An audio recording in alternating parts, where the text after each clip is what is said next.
आप सबको डॉक्टर रजनी रमन झा, सह आचार्य संस्कृत विभाग, राजकीय महारानी सुदर्शन कन्या महाविद्यालय, बीकानेर का नमस्कार स्वीकार।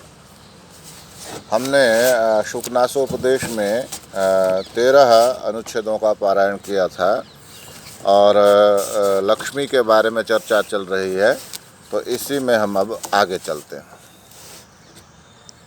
तो शुकनास कहते हैं चंद्रापीड़ को कि न हि तम पश्यामि यो ह्य परिचितया नया न निर्भरम उपगूढ़ यो वा न विप्रलब्ध।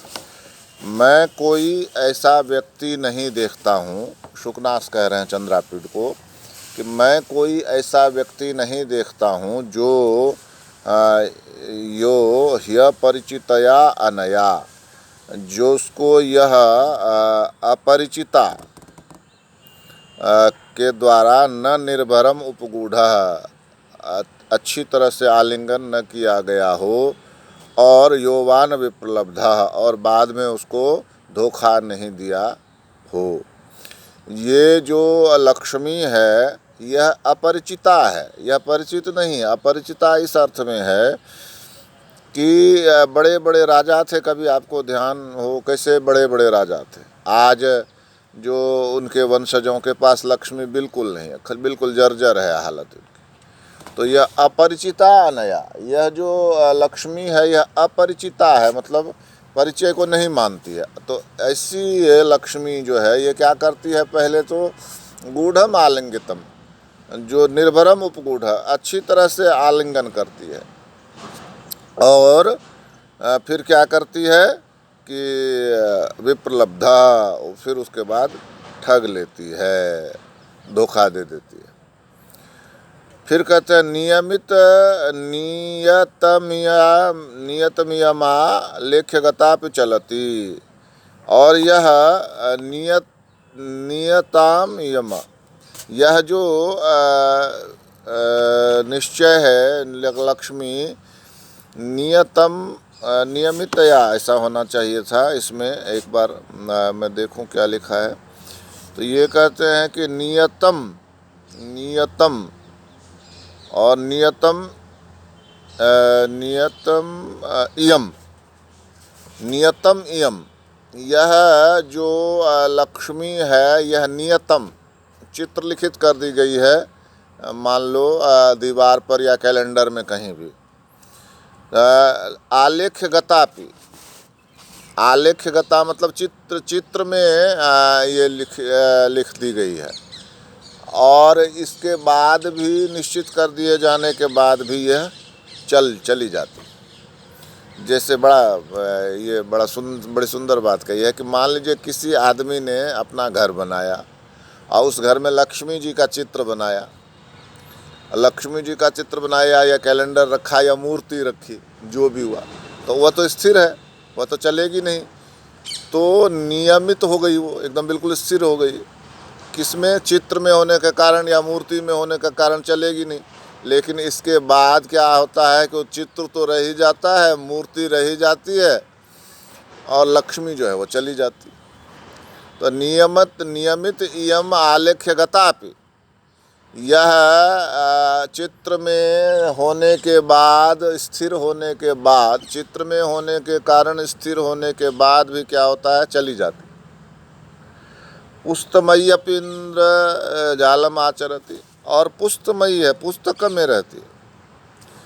पुस्तमय्य, पुतला बनाकर, लक्ष्मी की पुतली बना लो, एक पुतली बना लो, मूर्ति बना लो, पुतली कहते हैं ना, पुतली देखा होगा आपने, पुतली डांस होता है, तो उसमें पुतली के रूप में मान लीजिए लक्ष्मी है, तो पुतली में तो कुछ होता नहीं, कोई जान नहीं होती है, हम ही चलाते हैं उसको। जो पुतली जो दृश्य आपने देखा होगा उसमें कोई व्यक्ति ही पुतली को चलाता है, धागे से ऊपर नीचे करता रहता है धागे को, तो पुतली नाचती रहती। तो ये पुस्तमयी है, पुतली बनी हुई है, तो पुतली में तो जान नहीं होती है, हम ही चलाते हैं। तो लेकिन इसके साथ क्या है, इंद्रजाल आचरती, यह इंद्रजाल रचती है, जादू रचती है, यही चलाती है, यही हमें भ्रम उत्पन्न करती है। होना ये चाहिए था कि हम चलाएं इसको, लेकिन ये चला ये हमको चलाती, इंद्रजालम आचरती, माया रचती है, जादू रचती है और हमें भ्रमित करती है। जैसे देखा जादूगर ने क्या किया, टोपी से खरगोश निकाल दिया। तो टोपी से खरगोश निकाल दिया, हम मान लेते हैं कि देखो टोपी से खरगोश निकाल लिया, जबकि हम जानते हैं कि टोपी से खरगोश नहीं निकलता, लेकिन फिर भी वो ऐसा जाल रचता है कि हमें मानना पड़ता है कि हाँ सही बात है, ये सही कर रहा है। तो उसी तरह से ये लक्ष्मी इंद्रजाल रचती है, जादू रचती है, माया रचती है, और जो वो करना चाहती है वह हमसे हमको मानने के लिए विवश होना पड़ता है। जबकि वो क्या है, पुस्तमयी, वो स्वयं पुतली बनी है, बेजान है। उत्कीर्णापि विप्रलभते श्रुताप्यभिसंधत्ते, और यदि यह पत्थर में खुदी हुई भी है, उत्कीर्णापि, पत्थर में आपने उसको उत्कीर्ण कर रखा है, लक्ष्मी का चित्र बना रखा है, तो पत्थर में खुदी हुई भी क्या करती है, विप्रलभते, धोखा दे जाती है। यदि आपने लक्ष्मी का चित्र पत्थर घर की दीवार पर बना भी दिया है तो वो वहाँ रह जाएगी, ऐसा नहीं है, चित्र तो रह जाएगा, लक्ष्मी चली जाएगी, यही अर्थ हुआ इसका। उत्कीर्णापि विप्रलभते श्रुताप्यभिसंधत्ते, और यदि इसके बारे में सुन लेते हैं कि लक्ष्मी आने वाली है, कई बार हम सोचते हैं ना कि अमुक व्यापार में इतना पैसा लगाया है और अब जो है वह इतना लाभ मिलने वाला है। हम लोगों में से बहुत लोग फंस जाते हैं इस चक्कर में। तो कहते हैं श्रुताप्यभिसंधत्ते, सुनी हुई जाकर भी क्या करती है, यह छल कर लेती है। छल कर लेती है का मतलब यह नहीं आती है।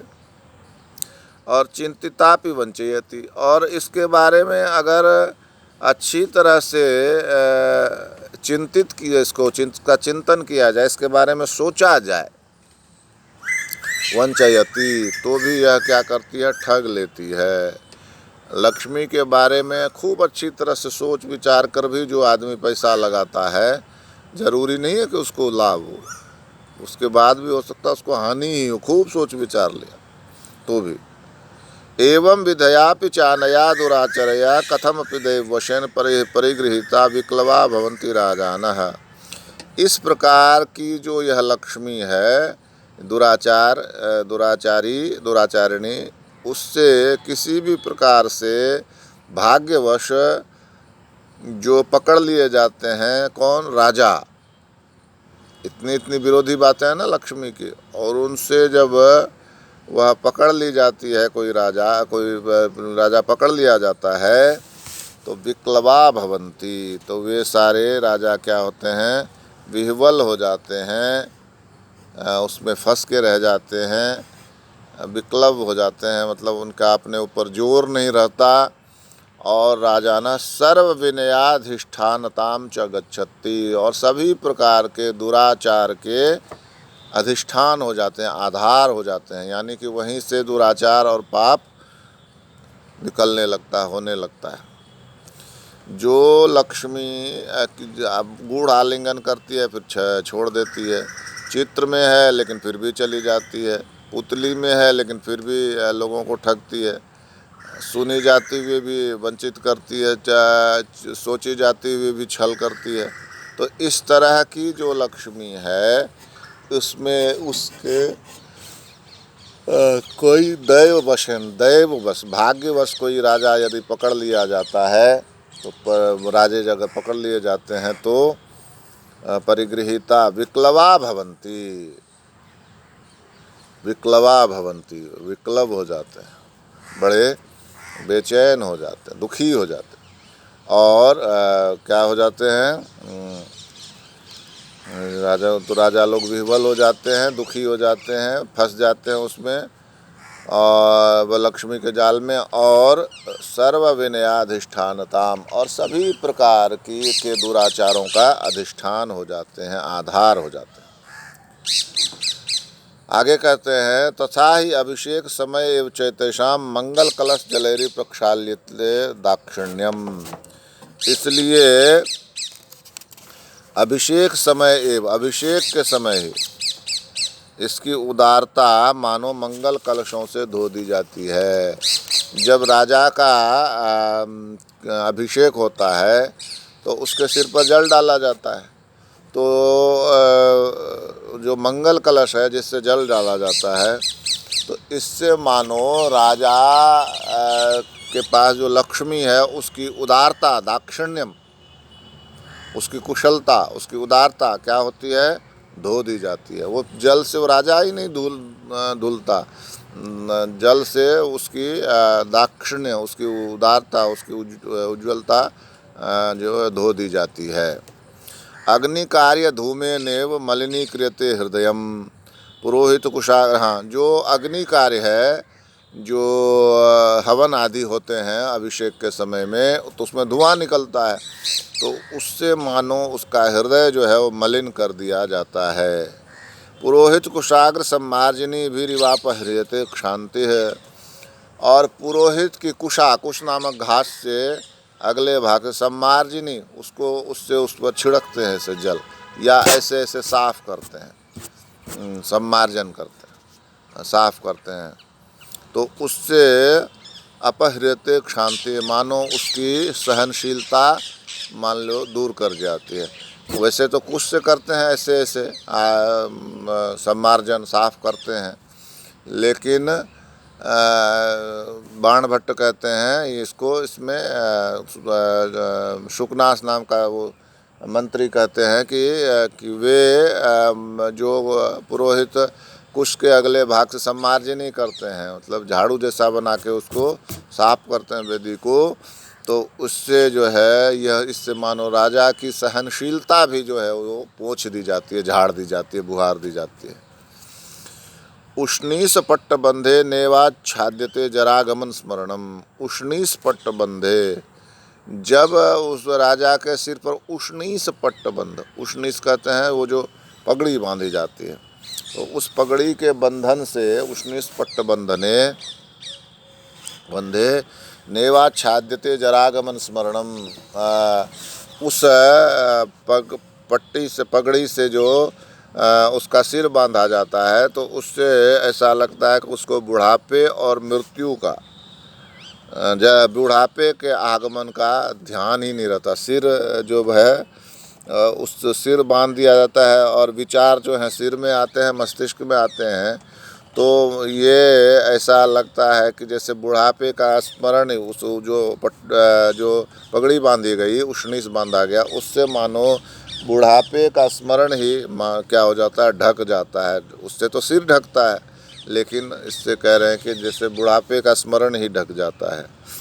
आतपत्र मंडले ने वो सारिते परलोक दर्शनम, और उसके राजा के ऊपर एक छतरी होती है, छतरी, उससे वो ऊपर देखता है तो छतरी ही दिखेगी, उससे ऊपर कुछ नहीं दिखता है। तो कहते हैं आतपत्र मंडले ने, वो जो छतरी है, गोल छतरी, उससे मानो परलोक का जो दर्शन होना चाहिए वो उसको रोक लिया जाता है, यानी वो ऊपर नज़र करेगा तो और कुछ नहीं दिखाई देगा। तो इसकी बड़ी काव्यात्मक कल्पना की है कि उस छतरी के द्वारा मानो वह परलोक का दर्शन ही भूल जाता है। छतरी है तो छतरी के कारण से वह ऊपर देखना भी चाहे तो ऊपर नहीं देख सकता, तो इसलिए यह कहा गया कि वो परलोक का दर्शन, हर व्यक्ति को अपने परलोक का ध्यान रहना चाहिए कि मेरे बाद जब मैं मरूंगा, जब परलोक में जाऊंगा, तब मुझे क्या क्या हो सकता है, तो उसको ध्यान में रखते हुए काम करना चाहिए। इसलिए कहा कि जब इस राजा की छतरी से उसका सिर ढक दिया जाता है तो परलोक दर्शन भी रुक जाता है। चामर पवनेर पाहिरते सत्यवादिता, और उसको जो चंवर डुलाया जाता है उससे उसकी सत्यवादिता हर ली जाती है। उससे ये से चलाते हैं ना चंवर, तो उसकी सत्यवादिता मानो हर ली जाती है, दूर फेंक दी जाती है। वेत्र दंडे रिवोत्सार्यन्ते गुणाः जय शब्द कलकल रवे रिव तिरस्कृन्ते साधुवादा। और जो उसके बेत का, जो उसके हाथ में लकड़ी होती है राजा की, उससे मानो उसके गुणों को ही दूर कर दिया जाता है। डंडे से रोकता है ना किसी को आना, और दूर भी भगाते हैं किसी, तो उसके गुणों को ही मानो दूर कर दिया जाता है। गुणाः और जय शब्द कल कलरिव तिरस्कृन्ते साधुवादा, और उसकी जो जय जयकार होती है उससे साधुवाद, जो उसको अच्छी बात कहने वाले होते हैं, उसका मानो तिरस्कार हो जाता है। जय जयकार से उसका जो साधुवाद है, जो अच्छी तरह बोलना है, वह उसका तिरस्कार हो जाता है। ध्वज पट पल्लवैरिव परामृश्यते यशः, और ध्वज पट पल्लव जो ध्वज की पल्लव सदृश पताकाओं से ध्वज को धोते हैं ना, तो ध्वज पट पल्लवैरिव परामृश्यते, उस ध्वज पट के कपड़े से मानो कि परामृश्यते यशः, उसके यश को पोंछ दिया जाता है। ध्वज पट पल्लव, जो ध्वज का जो कपड़े का जो मानो महीन भाग है, महीन हिस्सा है, उससे क्या है कि उसके परामृश्यते, उस पोंछ दिया जाता है क्या, उसका यश। वह ध्वजपट जो है, यह ध्वज होता है ना, राजा का अपना ध्वज होता है, तो मानो उसका यश उससे पोंछ दिया जाता है। उसमें कपड़ा होता है, कपड़े का काम पोंछना है, तो मानो उसका यश ही पोंछ दिया जाता है।